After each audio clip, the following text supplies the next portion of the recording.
എന്താണ് ഈ നിമിഷത്തിൽ പറയാനുള്ളത്? എല്ലാവർക്കും പ്രാർത്ഥിച്ചവർക്കും സഹായിച്ചവർക്കും എല്ലാവർക്കും നന്ദി അറിയിക്കുന്നു. വലിയ സന്തോഷമാണ്. കാരണം വലിയ ഒരു ശ്രമം മലയാളികളുടെ പ്രാർത്ഥിച്ചവർക്ക് എല്ലാവർക്കും നന്ദി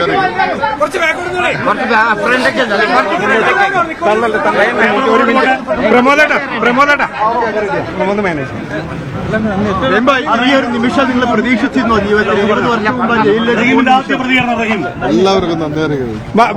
ബാക്കി വീട്ടിൽ നിന്ന് പ്രമോട്ട ബാക്കി വീട്ടിൽ വലിയൊരു 20 വർഷമാണ് പിന്നിട്ടത്. ഒന്ന് വഴി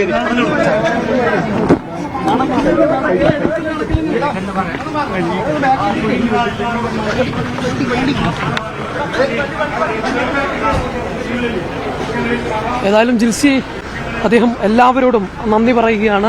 എല്ലാ ആളുകളോടും നന്ദി പറഞ്ഞ് അദ്ദേഹം വീട്ടിലേക്ക് പോവുകയാണ്. കാരണം എത്രയും വേഗം വീട്ടിലേക്ക് കൊണ്ടുപോവുക എന്നുള്ള, അല്ലെങ്കിൽ വീട്ടിലേക്ക് എത്തിക്കുക എന്നുള്ളതാണ് ഇവരെല്ലാവരും പറഞ്ഞിരുന്നത്. കാരണം അദ്ദേഹത്തിൻ്റെ ഉമ്മ അവിടെ കാത്തിരിക്കുന്നു എന്നുള്ളത് തന്നെയാണ്. അതുകൊണ്ട് ഏറ്റവും വേഗത്തിൽ അദ്ദേഹത്തെ നാട്ടിലേക്ക് എത്തിക്കുക എന്നുള്ളത് തന്നെയാണ്. അദ്ദേഹം തിരൂരങ്ങാടി MLA PMA സമീറിൻ്റെ വാഹനത്തിൽ അദ്ദേഹം ജന്മനാട്ടിലേക്ക് തിരിച്ചിരിക്കുന്നു എന്നുള്ളതാണ്.